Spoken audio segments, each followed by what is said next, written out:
Hello, everyone, and welcome back to Your Finance TV. After a couple of weeks' break without seeing Jay Pelosky, he is back with his musings of zoom out, not in. Welcome back, Jay. Hey Scott, good to see you, buddy. I missed you. I miss you as well, buddy. Now, run me through this title of zoom out, not in. Like, what's the focus you got on that?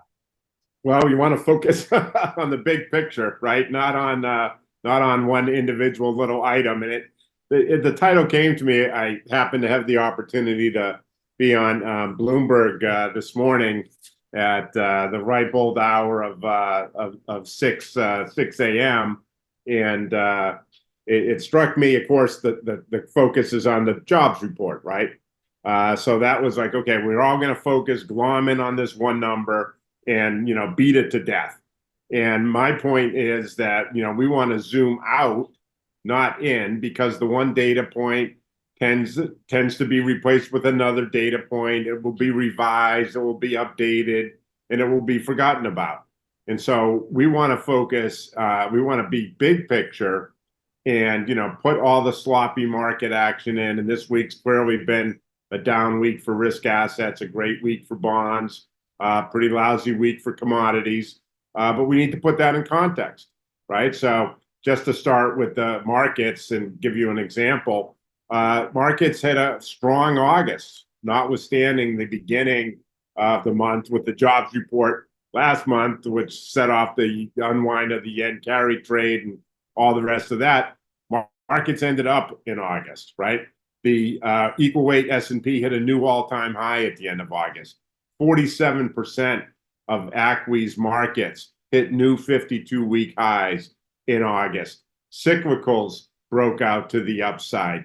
EFA broke out to the upside. So we have to put it in context, right? You had a pretty strong end of August. Now you've had a pretty weak start to September. Everybody and their brother knows September is a bad month seasonally. So here we are with 4 or 5 days down in a row, just kind of offsetting and working off the overbought conditions that existed coming into this week after the run up in late August. But the point is, what's the direction? What's the big picture? And the direction is that the S&P has been up, set new monthly highs 4 months in a row. And that is a pretty strong indicator of some solid momentum that, sure, we can have a pullback at the beginning of September, as we did at the beginning of July, or the beginning of August, rather. But where are we going to be in a couple months? And our view is we're going to continue to work higher. Okay, so as you said in the title of your musings, like zooming out. Like, so why do investors need to zoom out? Well, you want to get beyond just paying attention to one number, right? So we talked about the markets. We just discussed the markets. Now let's talk about the economy, right? If we think about the economy beyond the jobs number of today, we think, in our view, we see a pretty healthy U.S. economy and a pretty healthy global economy.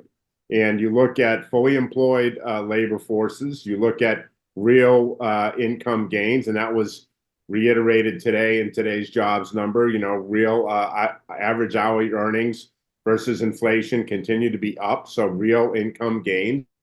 And that suggests a consumer who's going to be fine. You have corporates, flush with cash and having no problem accessing the credit markets. Been a huge week for investment grade issuance in the U.S. as an example. So corporates are flush with cash. And you have, on the policy side, you have the Fed about to cut rates. Whether it's 25 or 50 is less important to us, as we've said before, than the fact that we've shifted regimes from rate hikes to rate cuts. And we're likely going to have the most synchronized global rate cutting cycle that we've seen in 40 years starting to really manifest here. And additionally, you have global liquidity being quite robust. And that's always a positive for risk assets. Now, the Fed is going to cut rates and add to that. So global economy, U.S. economy in good shape. Rate cutting cycle, synchronized rate cutting cycle, global liquidity in good shape. You have that public-private partnership spending to deal with AI, climate, and conflict, which, as you know, is a theme of ours now for ages, but continues to play out. And just even in the last 2 days, The Pentagon announcing investing in repair and supply bases in Europe, Asia, and Latin America. Tripolar world, anybody? Or Japan. The auto companies announcing this morning that they're going to work with the government of Japan, public-private, to build out an EV battery supply chain in Japan. So these things are happening all around the world and are going to sustain, in our view, a global economy that we think is in better shape than most. And then just to finish off this point, political continuity, we believe, is going to be important to sustain this. And so when we look at the unfolding picture of the U.S. Elections coming up here in a couple months, it seems to us that the Harris camp continues to make headway, raising the likelihood of a Democratic sweep in November, which no one thought was feasible 2 months ago. Now is, definitely within the betting odds of a potential sweep for the Democrats. And you see the Harris campaign outraising the Trump campaign, investing in the down ballot races to help generate that sweep, which then means that the Biden-Harris policy mix, which has been, notwithstanding no political credit for it, it has been by far the best performing major economy in the world since COVID. The U.S. has outperformed on growth, outperformed on low inflation, best in the world amongst developed economies. And that policy continuity is important. And all of that together, economic activity, global liquidity, rate cutting cycle, political continuity, adds up to the outlook for the earnings picture. And that is why it's important for investors to zoom out, because the earnings picture is what really drives stocks.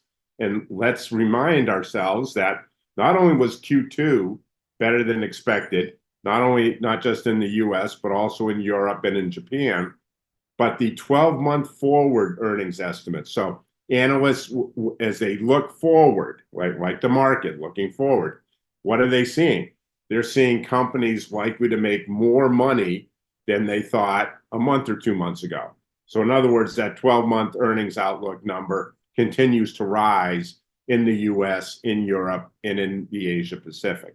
So when we wrap all those things together, it tells us that much as we said at the end of our musings several weeks ago before we went on vacation, we want to stay the course. We see rotation in the markets, not recession. And so we would be opportunistic as we pull back here to look to add to certain parts of one's portfolio. Okay, Jay, now, as we both know, we've both been around the business a long time. Everything's not a perfect world. You touched on this a little bit this morning on Bloomberg TV. What could be the potential fly in the ointment with this analysis? Yeah, no, I had a good back and forth with one of the anchors, Lisa Abramowitz, this morning about exactly that, right? What is the fly in the ointment? And she actually identified it, which is the commodity space. And, that has clearly been struggling. If you look at GSG, the ETF, which is the Goldman Sachs commodity index proxy, it doesn't look great. It's under its 50-day, 100-day, even under its 200-day moving average. You look at oil at around $70, right? Quite far off its highs. You look at copper, down 20% from its recent highs. You see Goldman Sachs and others coming out and really taking a pretty big whack at their outlook for copper prices here over the next 6 months or so. So clearly, the thing that doesn't jive with our view is the commodity space. Because if we are, in fact, having a solid global economy, if we are early cycle, not late, as we continue to articulate, then commodities, need to start acting better at some point fairly soon. And we think some of it is there's a bunch of financial speculators in there. It's not just the physical folks who are buying and selling for end-use purposes. Things are now all financially driven. So there's financial speculation in the copper market, in the oil market, et cetera. And so we're watching that space pretty carefully because we have been and remain overweight commodities and underweight fixed income. And to be perfectly frank, and it doesn't take a genius to figure it out. Looking at the action over the last couple of weeks, that's not really been working, right? Bonds have rallied, and commodities have sold off. So our thesis is being tested a little bit on that front.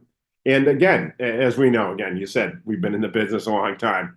No setup is ever perfect, right? No investment thesis ever comes together, or extremely rarely comes together in perfect form that you can just like mail it in.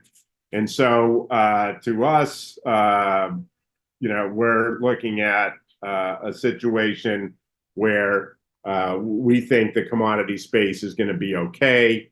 And the view that we have of a global economic recovery is going to be able to sustain and manifest itself. That also leads me into some other sides of it as well, because obviously you're talking about the commodity space. So where does it leave you with other things like the US dollar, which you've touched on a lot?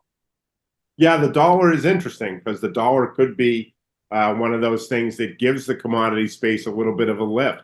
It is interesting that the dollar has weakened, reasonably significantly over the last couple months, probably down 4% if you look at DXY, and yet commodities have also weakened. Usually, when the dollar falls, commodities rise in price, in large part because many of the major commodities are priced in dollars. But that doesn't seem to be the case at the moment. So we are watching the dollar. We do think it will continue to weaken. Not only do we have the interest rate differential starting to shrink as the Fed joins the rate cutting party, but we also see signs of other economies picking up the pace, whether it's Japan, where the PMI, composite PMI for August was the best it's been in 15 months, or other parts of the world. We think that growth differential is going to narrow, and therefore potential for the dollar to weaken and potentially weaken, fairly significantly over the next 6 to 9 months. A lot of that will depend on who wins the election. If former President Trump wins, we see that as being significantly dollar negative given his policy mix. If Vice President Harris wins, we think that's kind of benign for the dollar. But fundamentally, the U.S. has big deficits on the fiscal side, big deficits on the trade side, and that tends to mean over time a weaker currency. Okay, Jay. Well, listen, it's great to have you back and have a good catch-up chat. I'm sure the viewers have been waiting for you to come back. Well, I hope so. I'm happy to be back. It was a great vacation, but hey, we're into fall, and you know what fall means? Fall means it's football season. So I'm a little surprised you haven't asked me about Duke and Duke football, but let me go ahead and tell you and the viewers that we're happy to note Duke won its opening game last week, already 1-0 on the season, and confronts Northwestern tonight out in Chicago. So, I'd be remiss if I didn't finish with saying, let's go Duke. Good luck with that, Jay. I'm still watching Aussie Rules and Rugby League in Australia. So, but Well, also the NFL kicks off. Each their own. All right, Jay, listen, thank you very much for your time, and we'll be talking to you again soon. Likewise. Be good, Scott. Bye-bye. And for everyone else out there, good luck investing.